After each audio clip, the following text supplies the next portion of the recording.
안녕하세요. 잘살기 아카데미 펫 마사지 테라피스트이자 대표 유리입니다. 건강은 선택이 아니라 필수입니다. 오늘은 많은 보호자분들이 나이 들면 어쩔 수 없는 거죠 라고 쉽게 넘기지만 사실은 아주 중요한 신호일 수 있는 이야기를 우리 이사님과 나눠보려고 합니다. 자, 오늘의 주제는 노령견, 고령견의 시각 문제입니다. 그리고 이 주제를 함께 이야기 나눠주실 분, 여러분도 잘 알고 계시는 반려견 영양과 노령견 케어를 현장에서 오래 다뤄오신 달랑코의 유정민 이사님 모셨습니다. 안녕하세요. 달랑코 유정민입니다. 드디어 시각, 눈에 대한 오늘 이야기 하게 됐네요. 할 말 많은데. 너무 많죠? 네, 할 말 많습니다. 너무 많죠? 네네. 기대되네요. 우리 현장에서 많은 보호자분들이 정말 많이 하시는 말씀이 있으세요. 우리 아이 눈이 어느 순간 정말 뿌옇게 보여요. 뭔가 하얗게 보이는데 그게 염증인지 아니면 나이가 들어서 백내장 같은 그런 현상인 건지 하고 의문을 갖고 이렇게 말씀을 하시더라고요. 자, 우리 이사님께서는 우리 아이 눈이 뿌옇게 보인다 어느 날 갑자기, 물론 갑자기는 아니겠지만 그렇다면 무조건 백내장을 의심할 수 있을까요? 사실은 맞기도 하고 아니기도 해요. 사실 눈에 관련된 질환이라고 하는 게 되게 은근히 오랫동안 천천히 진행이 되기도 하고요. 그리고 사실 이제 뿌옇게 변했다고 해서 그게 모두 다 백내장이지는 않거든요.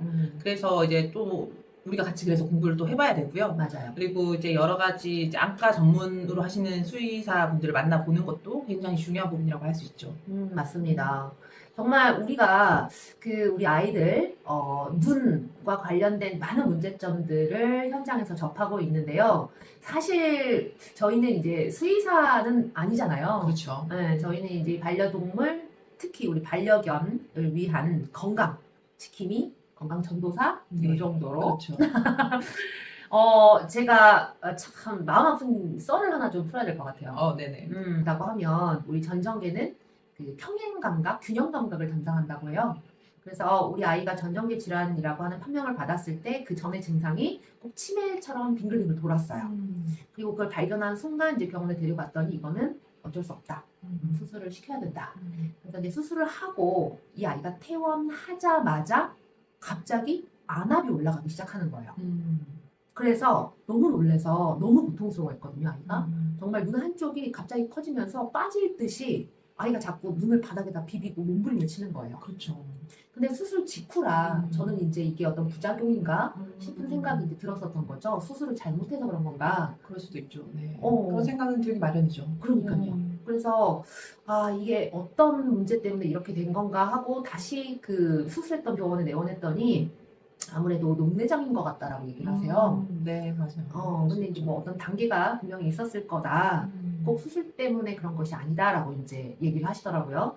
그래서 그 후에 제가 공부를 좀 해본 결과 이 전정기관이 귀 안쪽에 있다 보니 뇌와도 연결이 되고 가장 먼저 보였던 거는 제가 그냥 느끼기로는 아이가 약간 치매기가 발병이 된 것 같다. 치매 초기 증상인 것 같다. 이런 거를 먼저 눈으로 확인했었어요. 실질적으로 아이가 눈에 실명이 되는 게 굉장히 드문이라고 해요. 그렇죠. 전정계 질환 수술을 하는 것도 드문 케이스인데 수술 후에 실명이 되는 것도 아주 드문 일이라고 합니다. 수술 후에 어떤 신경, 그다음에 혈류 변화가 겹치면서 안압 조절 시스템이 무너진 케이스일 수 있다.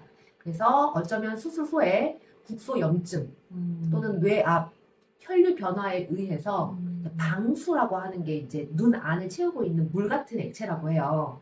이게 수술 후에 이 방수라고 하는 것이 빠져나가지 못하고 민감한 기관에 머물러서 단기간에 안압이 급상승한 게 아닌가 이렇게 판단을 했습니다.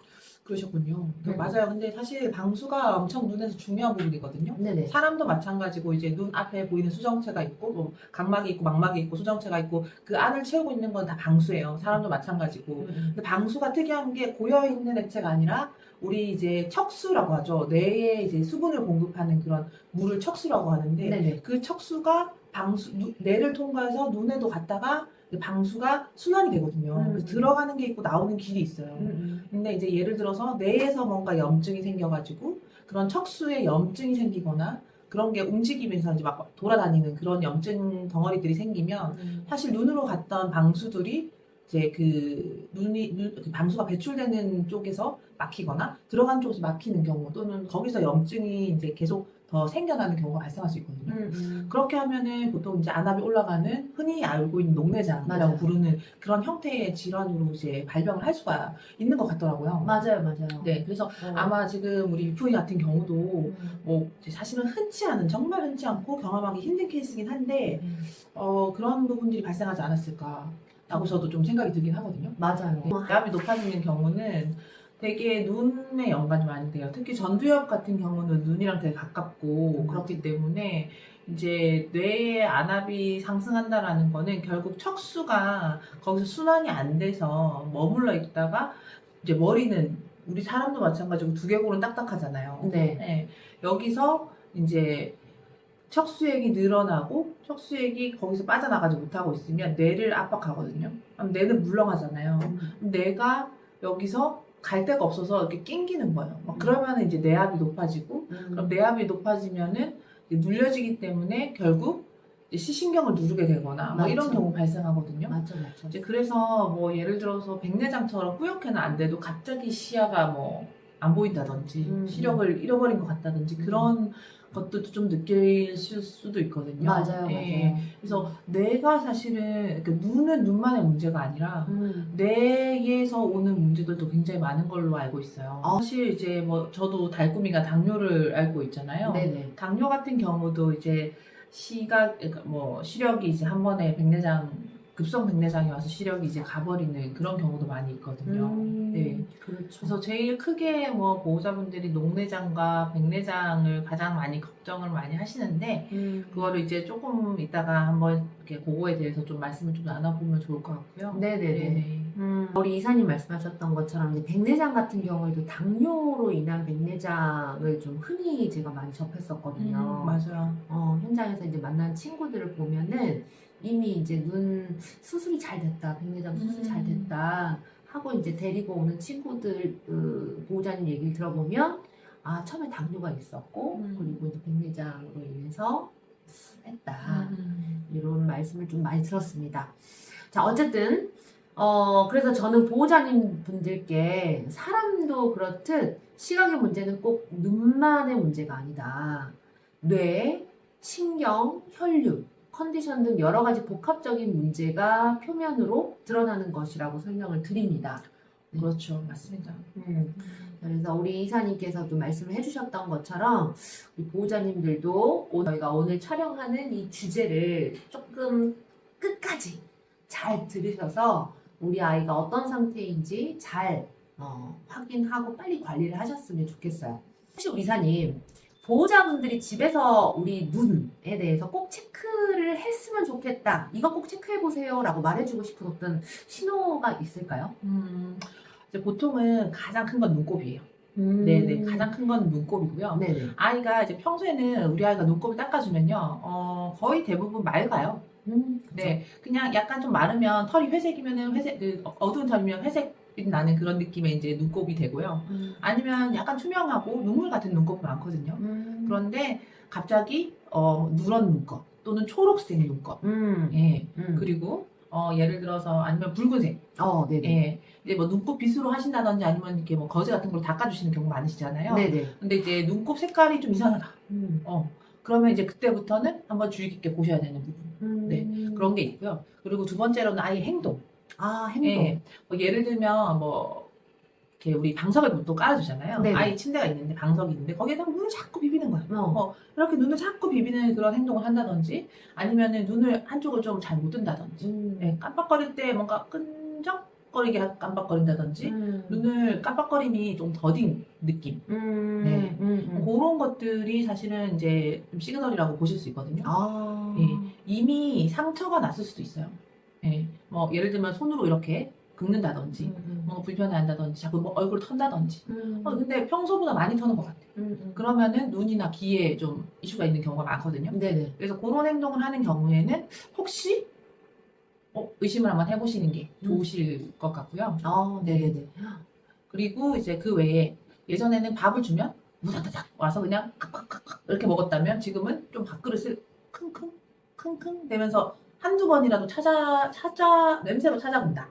그런 느낌이나 아니면 물그릇도 물그릇 앞에서 머뭇머뭇 킁킁 고개를 약간 왔다 갔다 이런 식으로 한다든지 그런 부분이 있으면은 약간 시력에 대한 의심을 해보셔야 돼요. 좋은 팁인데요. 네. 아까 말씀해주신 것처럼 저 눈곱, 이 부분은 정말 저도 말씀드리고 싶었던 부분이에요. 저희 아이가 아까 이제 말씀드렸던 것처럼 그 적출을 해야 되는 상황이긴 한데, 현재로서 제가 관리하면서 이 눈곱의 색깔을 보면은 약간 녹색 같은 그런 눈곱이 끼거든요. 네. 근데 이제 그걸 눈곱이라고 하기가 좀 힘들죠. 저희 아이 같은 경우에는 이미 눈 안에서 나오는 이제 그 안 좋은 세포들이 염증이죠, 염증. 그렇죠. 염증 네. 세포들인 거죠. 그러다 보니까 마음이 좀 많이 아픈데 그렇게 되기 전까지 우리 이사님이 말씀하셨던 눈곱 색깔, 행동 그리고 아이가 뭐 밥을 먹을 때 자꾸 밥그릇을 냄새로 찾는다던가 이런 반응을 혹시라도 보셨다면 바로 병원으로 내원하시기를 부탁드립니다. 또 이게 눈곱에 대해서 제가 할 얘기가 진짜 많거든요. 네, 말씀해 주세요. 네. 눈곱이 네. 진짜 많은 신호를 가지고 있어요, 사실은. 그럼요. 네네. 근데 사실 눈곱의 색깔에 따라서 약간 우리도 이 아이가 혹시 이런 질병? 저런 질병? 이런 걸 좀 생각해 볼 수 있거든요. 그럼요. 네. 그래서 약간 초록색 눈곱 말씀하셨잖아요. 네네. 초록색 눈곱은 약간 초록색이나 이제 그런 것들은 세균성이에요, 세균성. 그럼요. 거의 그런 경우가 많아요. 맞아요. 노란 눈곱, 초록 눈곱들은 세균성이 많아서 보통 병원에 가시면 항생제를 주세요. 맞아요. 네, 뭐 예를 들면 뭐 네오마이신, 뭐 대표적으로 뭐 켄타마이신, 뭐 그런 약간 마이신 이름 들어가는 그런 이제 병원에서도 항생제 계열 약을 주시거든요. 그리고 이제 약간 불투명하다, 하얀데 불투명하다. 네네. 뭐 그런 눈곱이 좀 보이신다. 그러면 네. 이건 약간 염증성이에요. 네. 이제 그 눈 속에 말고 눈 밖에 각막 쪽이나 네네네. 이런 쪽에 염증. 예, 그렇기 때문에 이건 소염제 위주로 좀 주실 거예요, 아마 병원에 가시면. 근데 뭐 임의로 뭐 이렇게 사용을 하셔서는 안 되고 확인은 하셔야 되지만 대체적으로 경험과 이제 그런 것들 바탕으로 좀 공부한 걸 좀 바탕으로 말씀드리자면 그렇고요. 그리고 이제 약간 흰색인데 눈곱은 흰색인데 불투명하고 흰색인데 충혈이 좀 됐다 애가. 네, 그리고 눈 주위가 좀 붉어스름하다. 네네네. 네, 막 그리고 막 긁는다. 네네네. 그럼 이건 알러지성일 경우가 좀 많거든요. 그렇죠, 그렇죠. 네, 눈가까지 가면 알러지성일 경우가 많아요. 그래서 그런 경우는 이제 보통 항생제랑 보습을 같이 많이 해주실 거예요. 왜냐면 이제 여기가 보습이 좀 다 잘 돼야지 눈 주위까지 항생제가 좀 오랫동안 머물 수 있거든요. 그래서 이제 안약 같은 경우는 보통 우리가 뭐 히알루티딘 들어가 있는 뭐 보습제나 뭐 이런 것들 많이 좀 주시더라고요. 그런 경우도 있고. 그리고 이제 아이가 눈이 자꾸 뜰 때마다 이렇게 뭔가 찐득 이렇게 눈이 있잖아요. 이렇게 탁탁 이렇게 예쁘게 깜빡깜빡이 아니고 깜빡 맞아요. 찐득 약간 이런 듯한 느낌이 있거든요. 이게 이제 사람으로 치면 건조증 같은 거예요. 안구건조증. 네. 병원에서는 뭐 KCS라고 해가지고 네네네. 그 이제 건조 뭐 각막 뭐 무슨 뭐 그런 이름이 있어요. 네, 좀 어렵더라고요. 저도. 질병 뭐, 어려워. 네, 그런 질병 그 이제 안구 건조증 같은 그런 건데 그런 경우에도 이제 보통 뭐 연고성 뭐 이제 눈물 같은 것들 이제 여기를 좀 더 촉촉하게 수분감 있게 만들어 주실 수 있는 그런 것들을 좀 많이 처방을 해주시더라고요. 예, 그래서 이제 그런 식으로 좀 많이 나눌 수 있고요. 이제 마지막으로 붓고 아까 말씀해주신 것처럼 통증, 눈이 커지고, 네네. 네, 갑자기 눈 튀어나오는 것 같고, 충혈이 막 있고 이런 경우는 이제 눈 바깥쪽이 아니에요, 더 이상. 눈 안쪽인 거예요, 눈 안쪽. 맞아요. 뭐 방수나 아니면 뭐 수정체나 뭐 이런 것들에 대한 염증이 있는 경우는 이제 완전 아이가 통증을 엄청 심하게 느끼거든요. 특히 안압 같은 경우는 강아지들한테서는 정말 가장 큰 통증 중에 하나래요. 예, 병원에서도 저도 이제 안과 병원을 여러 군데 막 가다 보니까 선생님들이 제일 겁내하시는 게 그래서 녹내장인 것 같거든요. 맞아요. 예, 녹내장은 안압이 올라가면서 이제 아이들 통증 굉장히 심하게 느끼고 뭐 흔히 말하는 사람들이 뭐 두통 이 정도가 아니라 그때 이제 제가 다니던 병원 선생님은 거의 출산의 고통이라고 말씀하시더라고요. 네, 그 정도로 강아지들한테 녹내장에 안압이 올라가는 고통은 뭐 이루 말할 수가 없다고 해요. 네, 그래서 사실 이제 이런 안과 쪽은 어떻게 보면 사람도 조금 어떻게 보면은 젊었을 때 많지 않잖아요. 나이 들면서 이제 좀 많아지고 병원도 가게 되고 저도 이제 막 건조증이 심해가지고 뭐 이렇게 눈물 같은 거 많이 넣거든요. 맞아요. 강아지도 마찬가지인 것 같더라고요. 그럼요. 그래서 눈곱 얘기를 하다 여기까지 왔는데 눈곱이 음. 그래서 이렇게 중요합니다. 눈곱으로부터 확인할 수 있는 질병들이 이렇게 많아요. 정말 쉽게 찾아볼 수 있는 건데도 사람들이 그냥 눈곱 꼈네? 하고 끝낼 수 있는 부분이기 맞아. 때문에 안구에 대한 건강은 눈곱으로 시작한다고 보셔도 과언이 아닌 것 같아요. 근데 진짜로 이게 우리 보호자님 분들께서 본인 몸을 먼저 생각해 보시면 아마 충분히 이해 가실 것 같아요. 그렇죠, 그렇죠. 제가 예전에는 렌즈를 꼈다가 이 렌즈 낄 때 눈 그 각막 손상이 정말 많이 됐었어요. 맞아요. 그래서 그때 각막 염증을 제가 앓은 적이 있었거든요. 그러다가 이제 도저히 안 되겠어서 라섹을 했습니다. 라섹을 하기 전에 그 렌즈를 끼고 잔 적도 상당히 많았어가지고 그 이제 막이요. 이 그 렌즈 때문에 찢어진 막들이 이렇게 쌓이는 거예요. 그래서 노랗게 여기까지 나와요. 아침에 일어나면 사람 눈이 아닌 거예요. 그러니까 그런 걸 보면 여러분 스스로도 만약에 이제 그러신 분이 뭐 있을 수도 있고 없을 수도 있지만 저 같은 케이스는 스스로 알잖아요. 아, 나 지금 눈에 문제 생겼다. 이제 렌즈 더 이상 끼면 안 되겠다. 이러다 실명될 수도 있겠다. 이거 본인 스스로 느끼는데 우리 아이는 말할 수가 없잖아요. 그렇죠. 아이의 눈곱을 보시고 집에서 잘 판단하셔서 색깔이 이상하다? 그러면 바로 관리만 잘 하셔도 아이는 정상으로 돌아옵니다. 맞아요. 초기에. 네. 그 요즘은 안과 전문 병원들이 굉장히 많이 생겼어요. 그럼요. 네. 예전에는 사실 그냥 안과는 약간 부수적인 뭐 진료 파트 뭐 이런 식으로 많이들 생각을 하셨는데 요즘은 안과 전문 이제 수의사 선생님들도 굉장히 많이 계시고 실제로 정말 해외에서 뭐 어떤 뭐 이런 학회나 이런 것도 참석 많이 하시고 해외에서도 뭐 트레이닝 같은 거 수료하시고 오신 분들도 많이 계시더라고요. 맞아요. 또 국내에도 꽤 괜찮은 이제 안과 수의사분들이 많이 계시거든요. 그리고 이제 그 수준도 굉장히 많이 높아진 것 같아요, 최근에는. 맞아요. 예. 그래서 안과를 꼭 방문하시는 걸 추천드리고요. 안과는 정말 일반 선생님들이 할 수 있는 범위가 좀 제한적인 것 같아요. 왜냐하면 안과에서 이제 사용하는 그런 뭐 이렇게 검사 장비들이 사람들 못지않게 이렇게 있거든요. 예, 그래서 그런 장비들이 있는 곳에 가는 걸 정말 추천드립니다. 진짜. 진짜 뭐 우리 수의사님들한테 욕먹을 말일 수 있겠지만 병원을 한 군데만 절대 가시면 안 돼요. 여러 군데를 가셔서 정말 전문의를 찾으셔서 그 분야에 조금 이름이 있으신 분들을 찾아 나서 보십시오. 제발. 왜냐면 이거 우리랑 비교하면 너무 쉽게 이해되지 않습니까? 맞아요. 저희도 뭐 빅5 병원 가고 싶잖아요. 그럼요. 네, 서울대병원, 뭐 아산병원, 삼성병원, 뭐 성모병원, 뭐 아산병원 이런 데 가고 싶잖아요. 그럼요. 수술할 때 명의 찾아가시죠. 네. 그런 것처럼 이제 강아지들도 또 내 반려동물들도 사실 심각한 병이라면 좀 명의를 찾아가는 것도 의미가 있는 부분이 아닐까 싶습니다. 정말요. 정말 뭐 이런 부분에 대해서 할 얘기가 너무 많죠. 너무 많죠. 너무 많죠. 우리 네. 다음 주에 또 할 얘기가 지금 또 나올 것 같아요. 제가 또 나올 것 같아요. 진짜로. 네네. 그 뭐 안과 질환뿐만 아니라 이 동네 욕먹을 가봐고 얘기하죠. 그냥 너무 가깝다고 그냥 아무 병원이나 가서 오히려 일이 더 커지는 경우도 종종 저는 많이 봤거든요. 뭐 그런 부분들도 있죠. 네. 근데 이제 어쨌든 우리도 사람도 그냥 일반 내과, 일반 치과, 일반 뭐 외과 이런 것들 있잖아요. 맞아요. 뭐 1차 병원 있다 그러면 강아지들도 마찬가지인 것 같아요. 맞아요. 우리 1차 병원 흔히 이제 동네에 있는 이제 우리 수의사분들 계시는 동물병원, 일반 동물병원이 있고 또 뭐 24시 동물병원이라고 해가지고 약간 2차 병원의 성격을 띠는 좀 큰 동물병원들이 분명히 존재하거든요. 그럼요. 예, 그리고 이제 그 이상 되는 뭐 대학병원 응급실이라든지 뭐 그런 부분들 대학병원이라고 하면은 뭐 건대 수의대나 뭐 서울대 수의대나 뭐 이렇게 병원들이 있거든요. 맞아요. 가보신 적 있으세요 혹시? 전 서울대 가봤습니다. 엄청나죠. 아이고. 완전 옛날 같지 않습니까? 전문가죠. 정말 사람 병원 못지않아요. 예, 그리고 정말 위급한 아이들도 정말 많이 오고 뭐 진짜 가보시면 정말 딴 세상이에요. 근데 뭐 우리가 서울대 병원까지 갈 일은 없었으면 좋겠죠. 없는 게 제일 좋은데 그 이전에 2차 병원만 해도 정말 정말 다르거든요. 그럼요. 예, 좀 많이 다릅니다. 근데 요즘은 되게 좋아진 점이 뭐냐면요. 옛날하고 다르게 1차 병원에서도 굉장히 좋은 장비를 가지고 이제 약간 어떤 실력을 가진 선생님들이 꽤 많으세요. 예, 저도 뭐 주변에 뭐 말하자면 뭐 좀 그렇지만 아무튼 좋은 선생님들이 꽤 많이 있으시고 그리고 정말 그 장비도 좋은 장비, 고퀄리티 장비 보유하고 계신 선생님들 많거든요. 그래서 맞아요. 뭐 꼭 동네 병원이라서 다 별로는 아니고, 그리고 또 선생님들마다 그 자기가 잘하는 분야들이 꼭 있으시거든요. 맞아요.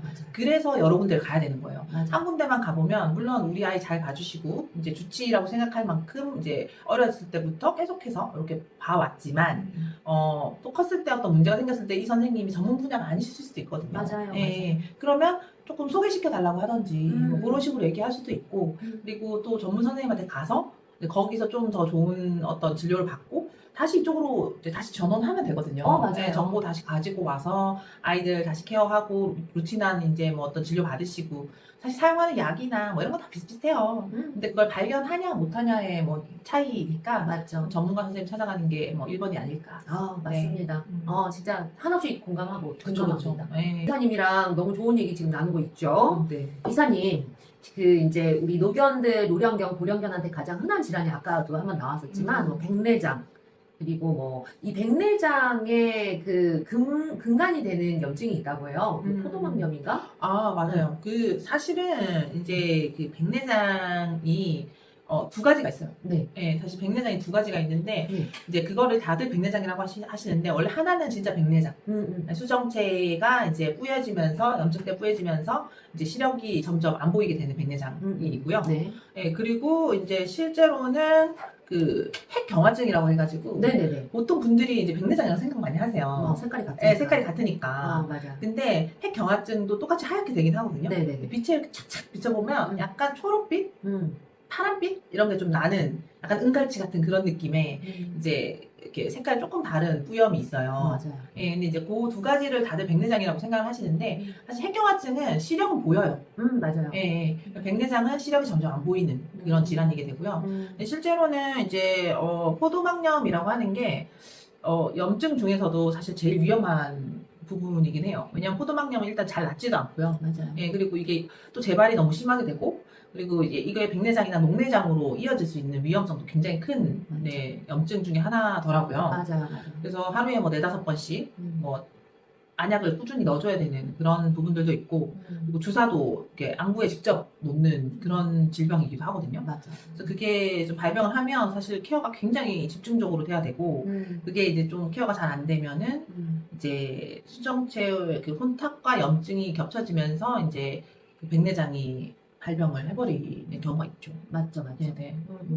그래서 아니 우리 그 노령견, 고령견한테 정말 흔한 질환이 이제 뭐 백내장, 아까 우리 이사님 말씀하셨던 것처럼 이 포도막염으로 인해서 뭐 백내장이 발병이 될 수 있고, 그리고 또 백내장뿐만 아니라 녹내장, 그리고 이제 흔한 염증 중에 이제 결막염이나 뭐 각막염, 그 외에도 뭐 안검염, 그 눈물샘을 눈물샘 염증 생기는 정말 이름도 어려운 염증이 너무 많더라고요. 맞아요. 근데 이런 질병들을 또 우리 아이가 나이가 먹어서 그럴 수도 있어요. 물론 이제 자연스럽게 노화가 되기 때문에. 하지만 이제 미연에 좀 이런 것들을 나이가 먹기 전에, 우리 아이가 나이가 노령견으로 분류되기 전에, 그러니까 6세 때까지만 해도 잘 관리해 주시면 늦춰지는 거죠. 맞아요. 저도 경험상 아이들이 한 6, 7살 때부터 제가 조금 영양제도 먹이고 했으면 어땠을까 이런 약간 후회도 있어요. 맞죠. 저는 아기들이 되게 건강했거든요. 너무 건강해서 우리 아이들 뭐 건강하고 이렇게 어린데 뭐 영양제 뭐 됐어 뭐 이렇게 맞아. 생각한 경우 많았어요. 사실 맞아요. 좀 소홀했어요. 영양제 사놓고 유통기한 지나서 버린 경우도 많고, 사실 제가 돌아보면 그렇게 좋은 보호자는 아니지 않았나. 저도 마찬가지입니다. 그런 약간 후회도 좀 있거든요. 맞아요. 실제로 이제 영양제 같은 거 많이들 이제 지금은 정말 많이 먹거든요. 눈 때문에 뭐 오큐빌로라고 하는 미국에서 직구하는 그런 약간 추잉 그 약간 간식같이 생긴 약도 있어요. 이게 이제 캡슐형도 있는데 네. 약이 이제 추잉형으로 돼가지고 씹어 먹는 그런, 우리가 하트가드 같이 생긴 그런 아이들도 있거든요. 이제 그런 것들도 먹이기도 하고, 그 뭐 루테인, 강아지 루테인, 뭐 디아단틴, 뭐 무슨 잔틴 이런 거 있잖아요. 네네네. 그게 전부 다 뭐 빌베리에서 오는 뭐 항산화 물질들이거든요. 네네네. 네, 그래서 항산화 물질들이 좀 많이 들어가 있는 것들을 먹이게 되는데, 이제 우리가 저번 시간에 한번 말씀드렸던 뭐 큐아신캐닌 혹시 기억나시나요? 그럼요. 네, 뭐 들었었죠? 우리 큐아신캐닌? 네. 그거 커큐민. 그쵸, 맞아요. 네. 커큐민이 되게 강력한 항산화제거든요. 그래서 커큐민도 이제 어느 정도 항산화 효과에는 이제 강력하니까 그런 관련된 그런 비슷한 계열의 항산화제가 이제 함유된 영양제들 좀 챙겨주시면 아이들을 조금 더 케어하는 데 도움이 되시지 않으실까 싶고요. 그리고 이제 녹내장이나 이런 백내장 같은 경우는 좀 별게 있지만 각막염이나 결막염 같은 경우는 염증 때문에 눈이 막 건조해지기도 해요. 맞아요. 예. 그래서 이제 뭐 히알루론산 같은 경우는 이제 아무래도 눈에 그런 그 수분을 네, 보완해주는 그런 역할을 하는 거기 때문에 우리 지난번에 한번 소개시켜 드렸나 모르겠는데 히알루티딘이라고 하는 영양제도 한번 소개시켜 드렸거든요. 그럼요. 그 제품도 히알루론산이 굉장히 고농도로 이제 함유되어 있어서 눈에도 좀 도움이 되는 걸로 알고 있어요. 그래서 이제 그런 약간 복합적인 효과들을 기대할 수 있고요. 그 외에는 이제 뭐 요즘에는 루테인 굉장히 많이 나오더라고요. 빌베리 추출로 해가지고 나오는 경우가 많아서 아마 그런 쪽으로도 찾아보시면 좋을 것 같고 제일 또 필요한 거는 네. 우리 지난번에 얘기했던 오메가3. 그렇죠. 네. 오메가3. 오메가3 절대 잊으시면 안 됩니다. 오메가3. 네, 왜냐하면 오메가3가 되게 이제 혈류를 이제 개선해주는 역할을 많이 하잖아요. 그렇죠. 이 혈류를 개선해주는 역할을 하면요. 혈류가 결국은 척수가 되거든요. 그게 이제 피 형태로 척수가 막 올라가는 건 아니지만 혈액의 전 성분이 올라가는 건 아니지만 그 성분들 중에 일부가 척수가 되고 방수가 되는 거라 혈액 순환이 잘 되고 이제 몸이 이완이 잘 되어 있고 순환이 잘 되어 있는 아이들은 좀 더 건강할 확률이 높다. 그렇죠. 라고 볼 수 있을 것 같고요. 네. 우리가 보통 이렇게 이제 순환이 잘 되는 거 하면은 또 제일 중요한 거 하나 있잖아요. 뭘까요? 뭘까요? 뭘까요? 대표님이 제일 잘하시는 거. 우리 아이들의 림프 마사지. 마사지. 네. 그렇죠. 이런 것들도 굉장히 또 중요하잖아요. 그럼요. 제가 그때 보니까 배웠을 때 보니까 이렇게 눈 위쪽, 네네. 머리 쪽 마사지 이런 게 있었잖아요. 우리 맞아요. 그때 지난 시간 배운 거. 했죠. 그리고 그런 인당. 것, 그쵸. 그것도 사실 이제 뇌 관련된 이런 거에 좋은 거 아닌가요? 그럼요. 인지기능 장애, 인지기능 저하가 있는 친구들한테는 물론 이게 이제 위치상 바로 전두엽하고 너무 가깝잖아요. 네네. 그러다 보니까 눈 가운데, 그다음에 뇌 전체적으로 영향을 주는 부분이죠. 순환이 잘 되면 뭐 척수나 방수도 좀 이렇게 잘 순환이 될 수 있는 그럼요. 그렇죠. 그런 영향을 주니까 그럼요. 그러면은 우리 눈 관련된 이런 마사지는 오늘 또 좀 알려줄 수 있나요? 당연하죠. 네. 당연한 걸로. 네. 자, 우리 이사님께서 지금 이제 가장 흔한 질환에 대해서 어떤 영양제가 좋은지 말씀해 주셨어요. 뭐 백내장, 녹내장, 뭐 결막염, 각막염 등 정말 다양한 질병들이 많은데, 말씀드렸던 것처럼 루테인, 뭐 지아잔틴, 그리고 그 커큐민, 항산화 작용이 있는 뭐 이런 것들 설명 많이 해주셨죠. 제가 다시 한번 읊조리기는 좀 어려울 것 같고 여러분들 다시 한번 돌려보시기 바랍니다. 예. 자, 그러면 우리 이사님께서 마사지 바로 또 연결해 주셨는데, 제가 오늘 준비한 마사지 한번 설명드리기 전에 이런 얘기를 한번 해보고 싶어요. 늘 제가 이제 현장에서 만나는 아이들, 제가 직접 마사지를 하는 경우가 상당히 많아요. 왜냐면 실질적으로 눈이 안 좋다라고 저한테 와요. 근데 눈이 안 좋은데 눈 주변이 정말 많이 굳어 있는 경우가 많아요. 물론 직접적으로 염증이 있거나 질환이 있는 친구들은 눈을 직접 만질 수가 없어요. 그거는 마사지 할 때 규칙이에요. 그렇군요. 네. 막 저는 이렇게 막 눌러줘도 괜찮을 줄 알았는데 그게 아니네요. 그럼요. 예를 들어서 아까 이제 세균성 그 눈곱 같은 경우는 그런 세포들이 포진되어 있는 상태라고 하면 우리가 확인하지도 않고 만졌을 때 이렇게 전이 되는 경우가 상당히 많아요. 퍼져요. 그렇구나. 네. 그래서 이제 우리가 손을 이용하는 그 또 전문가들이다 보니까 손으로 만졌을 때 아이의 질환 중에 가장 위험한 질환을 피해서 그 주변에서 혈류 개선이나 또는 뭐 그 내부적으로 이 신경들이 잘 활동할 수 있게끔 먼 곳에서부터 관리를 해주거든요. 근데 그 너무 먼 곳이라 그래서 뭐 눈이 안 좋은데 발가락을 만진다거나 이러진 않고요. 물론 관련은 다 있습니다. 관련 다 있는데, 자, 그 중에서 오늘 이제 방금 말씀드렸던 것처럼 눈은 단독기관이 아니에요. 그렇다고 우리가 단독기관이라고 생각하고 눈이 아프니까 눈 주변을 만져줘야지 이러면 절대 안 돼요. 단독기관이 아니고요. 말씀드렸던 것처럼 뇌, 뭐 자율신경, 그리고 호흡과 연결되어 있기 때문에, 자, 뇌, 자율신경, 호흡과 연결되어 있다고 하면 그 중간에 있는 위치가 어딜까요? 뇌, 자율신경, 그다음에 호흡. 그렇죠? 중간에 있는 건? 네. 눈 아닌가요? 신경? 신경? 가슴? 심장? 심장? 자, 우리가 장기로 들어가지 말고, 네. 자, 우리 외관에서 보시다 보면은, 자, 목이요, 목. 그렇죠. 목. 그렇죠. 아. 자, 뇌가 있는 머리가 있고요. 그리고 자율신경은 등까지 뻗어 있죠. 가지처럼. 네. 자, 그리고 우리가 호흡을 하려면 흉곽호흡을 하잖아요. 그렇죠. 그렇죠? 그렇기 때문에 이 중간에 있는 부분 바로 목입니다.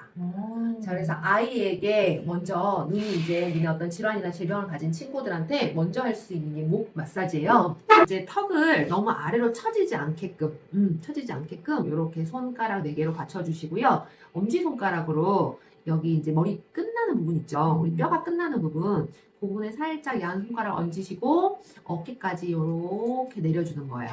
보통 지금 영상으로는 제가 정면으로 이렇게 아이를 보고 있지만 보호자님이 하실 때는 엉덩이가 몸 쪽으로 가게끔 그렇게 해야 우리 보호자님도 편하실 거예요. 자, 저는 이렇게 하겠습니다. 자, 턱을 살짝 받쳐주시고 자, 엄지손가락으로 머리가 끝나는 부분 그 부분에 엄지손가락 넓은 면을 살짝 얹어두세요. 얹은 상태에서 살이 살짝 밀리는 것 같은 느낌으로 이렇게 밀고 어깨까지 가실 거예요. 자, 이렇게 살이 밀리는 느낌. 자, 우리 이사님 손으로 한번 제가 보여드릴게요. 자, 여기가 머리가 끝나는 부분이라고 하면 살짝 넓은 면 올려놓고 이렇게 살이 밀리는 것처럼 이렇게 내려가는 거예요. 아, 이거는 그 전에 했던 것보다 조금 더 세게 하는 느낌이네요. 네, 살짝 더. 괜찮나요, 이거는? 네, 왜냐면 이제 눈이 안 좋은 친구들 같은 경우에는 우리 사람도 마찬가지죠. 쉽게 설명드리면 눈이 안 보이면 어떻게 하죠? 이렇게 찡그리게 되죠. 그쵸, 찡그리게 되죠. 고개도 뭐 좀 앞으로 하게 되고. 그렇죠. 뭔가 그런 것 보기 같아요. 위해서. 그렇게 되면서 모든 근육과 근막들이 수축이 돼요. 네. 그러면은 가장 먼저 경직되는 부분이 바로 목, 어깨 부분이거든요. 그래서 눈 안 좋은 분들 대부분이요 거북목이 많으세요. 이렇게. 맞아요. 운전할 때도 보면 잘 안 보이면 자꾸 이렇게 앞으로 가더라고요. 그럼요. 그런 같은 거구나. 그렇죠. 그러면서 어깨가 당연히 이렇게 올라가면서 말리겠죠. 그래서 강아지 똑같아요. 강아지도 눈이 어느 순간 침침해지고 뭔가 조금 이물감이 좀 느껴지고 하면은 똑같이 이 아이도 목이 가장 경직되기 때문에 여기는 너무 가볍게 눌러주게 되면 의미가 없습니다. 자, 그래서 약간 근막 이완하듯이 그 살이 약간 밀리는 정도로 그래서 아이를 고정시켜 놓고 머리 위에서부터 엄지손가락 넓은 면으로 밀어주시는 거예요. 그래서 너무 세게는 안 되고요. 위에서 보실 때 털이 밀리는 거야? 살이 밀리는 거야? 이거 구분되시잖아요. 네. 털을 미는 게 아니시고 살을 미는 겁니다. 네. 그러다가 목 쪽으로 했는데 잘 잡고 해야겠어요. 그래서 목 자체를 누르시는 게 아니고 이렇게 턱을 받쳐주신다고 생각하는 거예요. 네네네.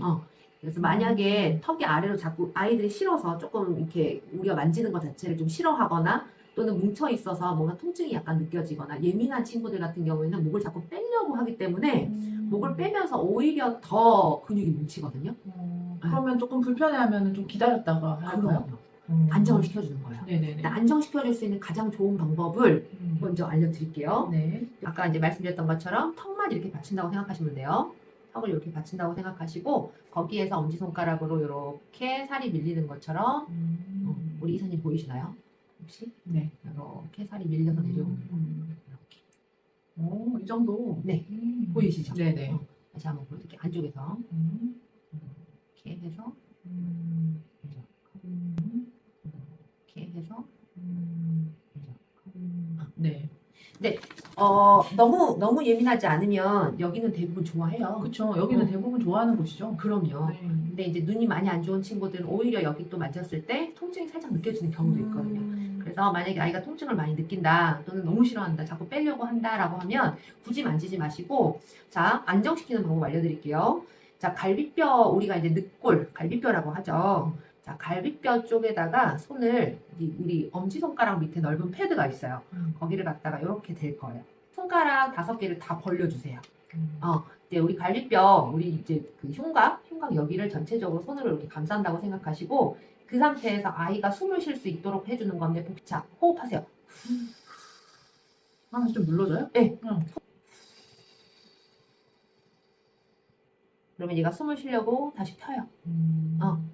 다시 한번 할게요. 자 우리 이사님 손 모양 한번 봐보세요. 제 손 모양. 손 모양 보면은 원래는 위에서 아래로 하는 게 좋은데 이렇게 할게요. 제가 호흡을 하면서 그러면 아이가 숨을 쉬려고 하거든요. 근데 자연스럽게 놓는 거예요. 풍선 부풀듯이. 다시. 그러면 다시. 그쵸. 자, 이렇게 눌렀을 때 아이가 압박을 느끼잖아요. 그러면서 호흡을 하려고 본인이 안에서 횡격막을 쓰는 거예요. 첫 번째 마사지는 귀 만져주기입니다. 자, 귀 만져줄 때 아이가 이렇게 가만히 있으면 절대 눈 주변 가까이 가지 마시고 귀 옆에 보면 이렇게 들어가는 부분이 있어요. 네. 우리 보호자님께서도 귀 앞쪽으로 이렇게 만지다 보면 푹 들어가는 부분이 있거든요.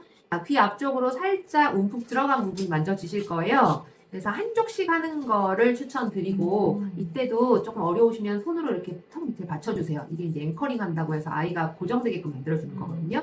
살짝 받쳐주시고 엄지손가락으로 그 부분을 원형 마사지. 이렇게 동글동글 엄지손가락 넓은 면으로 동글동글 해주시는 거예요. 저희가 우리 손에 아이들도 마찬가지로 이렇게 발바닥에 패드가 있잖아요. 네. 근데 우리 사람도 마찬가지로 패드가 있어요. 그래서 엄지손가락 아래쪽으로 패드가 있고 그 옆으로 넓은 패드가 있죠. 몸에 좀 작은 부위 있잖아요. 작은 부위는 주로 엄지손가락을 사용해요. 네. 그리고 이제 뼈라던가 뭔가 딱딱한 부분을 만져야 될 때는 우리가 검지하고 중지를 이용하는데 이제 마사지 기법들이 되게 많거든요. 근데 주로 이제 저는 엄지손가락의 넓은 면을 이용해서 아이가 부담되지 않도록 이렇게 돌려가면서 눌러줘요. 자, 원형 마사지라고 해서 그냥 동글동글 이거구나가 아니고 제 손을 불리는 거예요. 이런 식으로. 그럼 아이도 거부감이 덜하죠. 아, 맞아요. 저도 그래서 원형 마사지라고 해서 왜 이렇게 하면 안 되나? 이렇게 생각했어요, 최근에. 근데 제가 저번 시간에 배웠던 마사지를 집에서 해주는데 그때 귀 뒤쪽을 배웠었잖아요. 네네. 이렇게 하면 좀 쉬울 것 같은데 왜 안 되나? 이런 생각을 했어요. 근데 마사지라고 하면 아마 우리 그 사람들 마사지 받으러 가면 이 사람 손이 내 몸에 맞다 안 맞다 느끼잖아요. 마사지 좋아하시는 분들은 이 손에서 기가 나오는 거거든요. 제 에너지를 아이한테 주는 거예요. 그래서 그 에너지를 전달하는 방법이 너무 여러 가지가 있는데 그냥 정말 어떤 그냥 기술적으로만 이렇게 동글동글 해버리면 간지러워 해서 끝나요. 그래서 이 기를 주기 위해서 아이들 반죽을 시키는 겁니다. 이런 식으로. 제 온몸을 온 손을 다 사용하는 거죠. 아이 그 귀 옆부분은 좀 예민한 부분이기도 해요. 왜냐면은 여기가 이제 관자놀이랑 좀 가까운 부분이기도 하고, 거기를 또 잘못 누르면은 이 부분이 약간, 뇌로 가는 이제 혈류들이 이쪽으로 많이 몰려있기도 하기 때문에, 거기를 조금 더 세게 누르게 되면 아이가 약간 현기증이 나거든요. 그럴 수 있군요. 우리 사람도 마찬가지예요. 네. 우리 이사님도 여기 조금 누르고 계시면은 약간 현기증이 올라와요. 그래서 누르지 않고 그 부분을 풀어준다 생각하고, 거기에 몰려있는 안 좋은 것들을 내가 풀어서 날려버리겠다 이 느낌으로 이렇게 양쪽으로 원형, 내 엄지손가락 전체를 이용해서 원형 하는 겁니다. 원형 마사지 하는 겁니다. 자, 그래서 오늘 요 두 가지 제가 마사지 알려드렸는데 이사님 어렵지 않으시죠? 네, 굉장히 간단했고 오히려 지난번에 배운 것보다 좀 자리도 좀 더 쉬웠던 것 같아요. 그렇죠. 네. 그래서 혹시라도 이렇게 한번 해보시고 아이가 자꾸 몸을 빼거나 싫어하거나 하는 느낌이 좀 보이면 그때는 중단하시고, 혹시라도 아이가 뭔가 몸을 맥히고 뭔가 잠이 오는 듯한 눈을 보여주고 하품을 한다라고 하면 성공하신 겁니다. 네, 저도 오늘 마치고 집에 가서 한번 시도해보겠습니다. 꼭 시도해 보시기 바랍니다. 자, 오늘 우리 유정민 이사님과 함께 많은 걸 또 들어보셨고 좋은 정보 또 준비해 주셔서 정말 도움이 많이 되었습니다. 저도 오늘 또 새로운 마사지, 또 집에서 한번 시도해볼 만한 마사지 배워봤고요. 사실 마사지라고 하는 게 뭐 어렵겠다 약간 이런 생각했었는데 생각보다 배워보면 나도 할 수 있겠다 이런 생각도 들고, 집에서 실제로 자주 해주다 보면요, 저도 이제 여기 대표님이랑 이제 만나 뵙고 배우면서 이제 조금씩 해주고 있거든요. 아이들이 처음에는 조금 이 엄마 왜 이래? 이런 느낌이었는데 지금은 그냥 가만히 있어 주더라고요. 그래요? 네네. 제가 성공한다 봐요. 성공하신 거야. 성공하신 겁니다. 네네. 멋지십니다. 네, 그래서 너무 좋은 시간이고, 또 이제 여기서 배워가는 그런 지식들이나 또 경험들 때문에 또 우리 이제 집에 있는 반려견들과 또 어떤 이런 좋은 소통의 시간도 가질 수 있고 교감의 시간도 가질 수 있어서 더 좋은 것 같아요. 너무 좋네요. 네. 맞습니다. 시력은 되돌릴 수 없어요. 하지만 불안을 줄이고 몸을 편하게 해주고 남은 시간을 더 안정적으로 만들어줄 수는 있다고 생각합니다. 그게 바로 노령견, 고령견 케어의 핵심이라고 생각하는데 우리 이사님도 그렇게 생각하십니까? 정말 정답입니다. 감사합니다. 오늘 이야기 나누면서 보호자분들께 우리 아이도 이런 신호가 있었구나, 또는 오늘 영상이 도움되셨다면 구독과 좋아요 그리고 알림 설정까지 부탁드리겠습니다. 자, 오늘 우리 달랑코 이사님과 오늘도 행복한 시간 같이 진행했습니다. 너무나 감사하고 우리 항상 하는 거 있죠? 네. 건강은 선택이 아니라 필수입니다.